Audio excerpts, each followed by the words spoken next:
On va faire la première leçon pour la semaine du 1er au 5 juin. Donc, c'est l'algèbre des fonctions du second degré. Il manque un O dans fonction. 2.3.1, l'équation de forme factorisée. Donc, une nouvelle forme d'équation.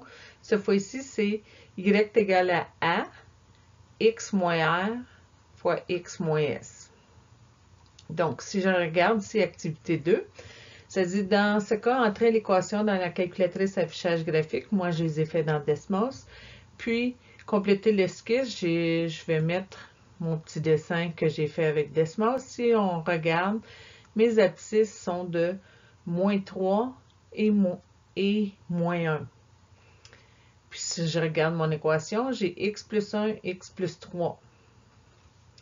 La deuxième, mon équation, c'est x moins 4, x moins 8.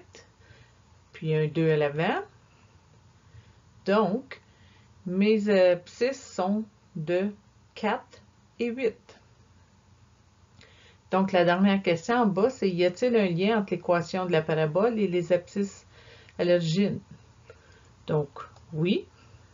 Si on regarde l'équation de forme générale, c'est ça. Les abscisses sont R et S, encore une fois, dans une parenthèse, comme quand on faisait pour l'équation canonique. Pour le x, c'était le signe contraire. Même chose ici, c'est le signe contraire. Donc, R et S vont être les abscisses à l'origine. Pratique. Quels sont les abscisses à l'origine de la parabole? Esquisser la parabole. Donc, d'après l'équation, x moins 1 fois x plus 5, les abscisses vont être 1 et moins 5. Donc, la parabole va avoir l'air de ça. Vérifier algébriquement si les abscisses sont les bonnes. Donc, pour vérifier, je vais prendre x est égal à 1, je vais le remplacer dans l'équation. Puis oui, ça me donne 0 pour le y. Puis si je fais la même chose avec moins 5 pour le x, ça me donne 0 aussi pour le y. Donc, c'est vérifier algébriquement, on vient de le faire. Quels sont les abscisses à l'origine de l'équation? Esquisser la parabole. Donc, ici, c'est x plus 3 et x plus 3, deux fois la même parenthèse. Donc, il y a simplement un abscisse à l'origine, c'est moins 3. Donc, la parabole, c'est son sommet qui touche l'axe. Ici, on demande de déterminer l'équation de la forme factorisée de la parabole ci-contre. Donc, d'après le dessin, on voit qu'on a les abscisses à l'origine de moins 5 et 3. Donc, on va pouvoir remplacer x moins 5, ça me donne x plus 5, puis x moins 3 pour la deuxième parenthèse. Et j'ai un a à l'avant. Donc, je prends le point 4, 9, je remplace dans mon équation. Puis je trouve que le a est 1. Donc, mon équation, c'est y égale à x plus 5, x moins 3. Déterminer l'ordonnée à l'origine de la parabole. Donc, pour ça, je vais le faire de deux façons. La première, l'ordonnée à l'origine, le x est 0, puisque c'est sur l'axe des y. Donc, je remplace 0 dans mon équation. Je trouve moins 15.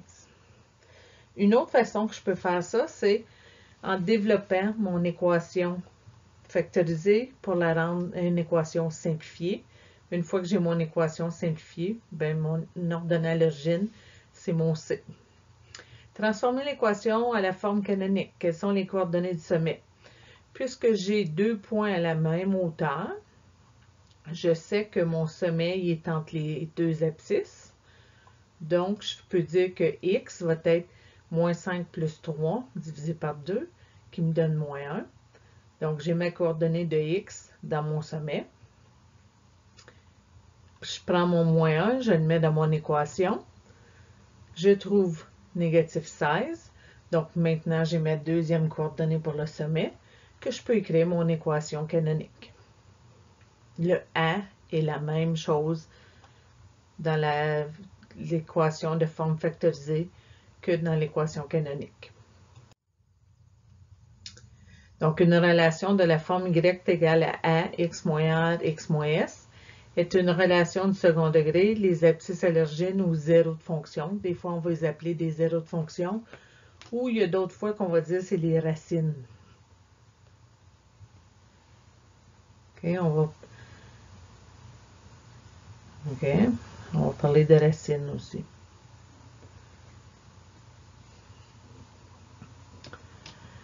Sont R et S. Donc, déterminer les abscisses et résoudre les équations.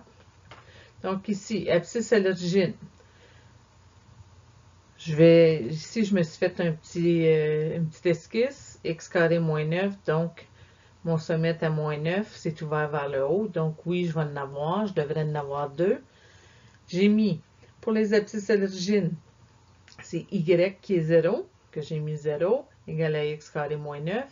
J'envoie mon 9 de l'autre côté. Pour enlever mon carré, je prends la racine. On n'oublie pas que lorsqu'on prend une racine pour enlever un carré, il faut faire le plus et le moins. Donc, le plus, ça va faire que 3 est égal à x. Puis le moins, c'est moins 3 est égal à x. Aussi, il faut que j'écrive ça sous forme factorisée. Donc, y est égal à x carré moins 9. Ça, c'est une différence de carré. Parce que c'est x carré moins 3 carré. Donc, je peux mettre ça comme x moins 3, x plus 3. Pour le premier ici, je t'ai fait un peu plus de travail. On aurait pu arriver au premier, arrêter à la première ligne, mais j'ai continué pour montrer que, une fois qu'on l'a sous forme factorisée, pour déterminer les abscisses, on peut mettre le y égal à 0, puis on trouverait 3 et moins 3. Ou, juste en regardant l'équation, on sait que ça va être 3 puis moins 3, puisque c'est le signe contraire. Le deuxième, je fais mon esquisse, que le sommet est à 4, ouvert vers le haut. Il ne devrait pas avoir d'abscisse, parce que la parabole ne rencontre pas l'axe des x. Donc, je mets égal à 0, j'envoie la 4. Quand je prends la racine, je réalise une racine d'un négatif. On ne peut pas le faire. Donc, ça nous donne impossible. C'est pour ça qu'il n'y a aucune abscisse à l'origine. Puis, pour la forme factorisée, x carré plus 4, je ne peux pas faire deux parenthèses parce que ce n'est pas une différence de carré, c'est une somme de carrés. Donc, on ne peut pas le factoriser. Pour le dernier, x carré moins 5, je fais mon petit dessin. Oui, ça va arriver. Je devrais en trouver 2. Je mets mon y égal à 0 parce que c'est l'abscisse. Quand je prends ma racine, je prends la racine de 5. La racine de 5, c'est soit des décimaux ou on le reste sous forme exacte. Ici, je l'ai laissé sous forme exacte. Donc, racine de 5 pour x ou moins racine de 5. Pour la forme factorisée, je peux écrire x plus racine de 5 puis x moins racine de 5, puisque ici, c'était les valeurs qui allaient là. Résoudre les équations suivantes. Donc, résoudre veut dire trouve les valeurs de x qui rendent l'équation vraie. Donc, x carré moins 12 égale 0. J'envoie le 12 de l'autre côté. Je prends la racine, le plus et le moins. Donc, racine de 12, je peux simplifier ça parce que 12, c'est 4 fois 3, puis racine carrée de 4, c'est 2. Donc, 2 racines de 3 ou moins 2 racines de 3. Aussi, tu vas rencontrer, des fois, ils vont le laisser comme ça. X est égal à plus ou moins 2 racines de 3. Pour B, j'envoie le 9 de l'autre côté, ça me fait un négatif 9. Quand je prends la racine, je vois que ça ne fonctionne pas. Donc, c'est impossible. Il n'y a aucune valeur de x qui rend cette équation-là vraie. Pour le dernier, j'envoie le négatif 144 de l'autre côté. Donc, ça fait plus 144. Je prends la racine de chaque côté. Puis maintenant, j'ai x égal à plus ou moins 12. Exemple 2. Détermine les abscisses à l'origine des paraboles suivantes.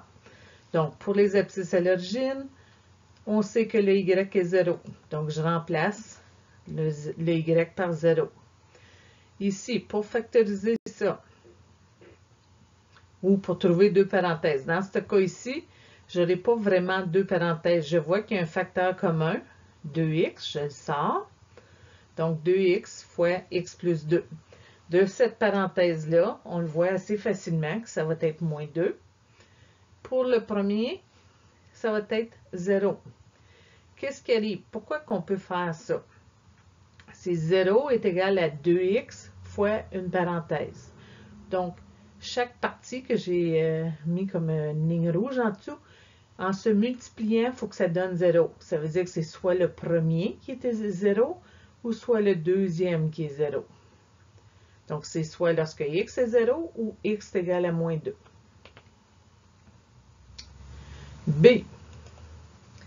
Je mets y est égal à 0. Puis, je détermine, ici je factorise en sortant le facteur commun, c'est x égale à 0 puis x égale à moins 3. Donc, chacune de ces deux paraboles-là avait deux abscisses à l'origine. Résoudre des équations suivantes. Donc ici, on ne te demande pas les abscisses parce que ce n'est pas une équation de parabole, c'est une expression. OK? Mais ça revient comme tel à la même chose. Donc, je sors le facteur commun, puis je trouve 0, puis 1 tiers. Ici, 3x moins 1. Moi, je te suggère au début, surtout de faire les étapes comme que je viens de faire ici. 3x moins 1 égale 0, j'envoie le 1, après ça, je divise par le 3. Parce que souvent, ici, quand on a des coefficients avant du x, tout ça, les gens vont se tromper. Soit qu'ils oublient de changer de signe, ou tout d'un coup, ça va être 3 sur 1 au lieu d'un tiers. Pour B, je sors le facteur commun, donc 0, puis moins 3. Exemple 4. Détermine les abscisses à l'origine des paraboles suivantes. Donc maintenant, on a un trinôme. Donc, dans notre trinôme, il n'y a pas de coefficient avant le x carré. Ça veut dire que multiplier, il faut qu'il donne 6. Additionner, il faut que ça donne 5. Donc, ça va être 2 fois 3 qui donne 6, puis 2 plus 3 qui donne 5. Je mets mon y égal à 0. Je change mon équation à mes deux parenthèses, donc moins 3 et moins 2. B, pas de coefficient avant du x carré. Donc, multiplier donne 24, additionner donne 11.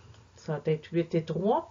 Donc, 8 plus 3, 8 plus x plus 3, x plus 8. Donc, x est égal à moins 3, puis x est égal à moins 8. Donc, on commence à voir pourquoi que factoriser était important. Résoudre les équations suivantes. Donc, dans le même style d'équation qu'on vient de voir, multiplier donne 1, additionner donne moins 2, donc ça va être moins 1 et moins 1. Donc, moins 1 plus moins 1 donne moins 2, puis moins 1 fois moins 1 donne plus 1. Donc, j'ai la même valeur de x qui est dans cette équation-là, qu'en fin de compte, j'en ai seulement une. Puis B, 24 en multipliant, 14 en additionnant, donc 2 et 12. Donc, x égale à moins 2, x égale à moins 12. 6. Pour les paraboles suivantes, détermine l'équation de la forme factorisée. Puis après ça, trouve les abscisses. Donc, on te le sépare en deux étapes, mais en fin de compte, c'est les deux étapes qu'on faisait pour trouver les abscisses. Donc, premièrement, j'ai mon équation. Cette fois-ci, j'ai 2 en avant du x carré, mais si je regarde, c'est un facteur commun. Je vais le sortir, je le mets à l'avant. Puis maintenant, le trinôme qui me reste dans la parenthèse, c'est un 1 qui est en avant du x carré. Multiplier donne moins 3, additionner donne plus 2, c'est plus 3 moins 1. Donc, les abscisses à l'origine vont être moins 3 et 1. B, si je regarde l'équation, j'ai moins 3 comme facteur commun. Moi, souvent, je vais m'arranger pour que le x carré soit positif. Donc, x carré moins 1, c'est comme une différence de carré. Donc, x plus 1, x moins 1. Donc, les abscisses, lorsqu'on met le y égale à 0, c'est x égale à moins 1, puis x égale à 1. Okay? Le 0 ici, c'est pour trouver les abscisses parce que le y est égal à 0. C, j'ai cette équation-là, je sors le moins 1 pour avoir mon équation avec un 1 en avant du x carré positif. Donc, qu'est-ce qui donne moins 30 en multipliant puis qui donne moins 1? C'est moins 6 et plus 5. Donc, les abscisses, une fois qu'on met 0, sont 6 et moins 5. D. Donc, j'ai une équation, j'ai un facteur commun de 2, je le sors. Maintenant, ça me donne x carré moins 16. Ça, c'est une différence de carré, donc x plus 4, x moins 4. Je mets égal à 0, donc je trouve x égale à moins 4, x égale à 4. Il y a un facteur commun de 3, je le sors. Puis x carré moins 2x plus 1, multiplier qui donne 1, additionner qui donne moins 2, c'est moins 1 et moins 1. Donc, mon abscisse, lorsque je mets mon y est égal à 0, c'est 1. Le dernier, je sors moins 1, x carré plus 1, c'est pas une différence de carré, je peux rien faire avec ça. Donc, j'ai x carré plus 1 est égal à 0. Okay, pour trouver les abscisses, c'est soit la parenthèse donne 0. Lorsque j'envoie 1 le côté, ça me fait moins 1. Quand je prends la racine, je vais avoir une racine de négatif, c'est impossible. Donc, il n'y a pas d'abscisse à l'origine pour celui-là. Exemple 7, résoudre les équations suivantes. Donc, ici, j'ai un moins 3 de commun. Je le sors. Multiplier donne 20, additionner donne moins 12, donc moins 2, moins 10. Je factorise. Et maintenant, chaque parenthèse égale 0. Donc, x égale à 2 ou x égale à 10. Ceci veut dire que lorsque je mets 2 dans mon équation, ça va me donner 0. Ou lorsque je mets 10 dedans, ça va me donner 0 aussi. B, ils sont gentils, c'est déjà factorisé. Donc, cette fois-ci, je vais en avoir 3 possibilités. C'est soit que le 2x est 0. Donc, le 2x est égal à 0, c'est dire x est 0. La parenthèse x plus 3 égale 0, donc x est égal à moins 3. Ou la parenthèse x moins 9 est égal à 0, donc x est égal à 9. C, je vais sortir le moins 1. Multiplier donne négatif 15, additionner donne négatif 2. Donc, c'est négatif 5 plus 3. Maintenant, c'est x égale à 5, x égale à moins 3. D, je sors le 2. Maintenant, 144, c'est 12 à la 2. Donc, x moins 12, x plus 12. Première parenthèse égale 0, donc x égale à 12. Et la deuxième, x égale à moins 12. Tes devoirs, il y en a quand même assez beaucoup. OK? Mais il y a le corrigé que je vais placer pour que tu puisses voir. Ça revient tout pas mal à la même chose, que ça demande de trouver les abscisses. Quand ça demande de trouver les abscisses, il faut que tu mettes le y égal à 0. Puis habituellement, il faut que tu factorises. Ou, si on dit résout, ça va être déjà égal à 0. Puis il faut que tu factorises aussi.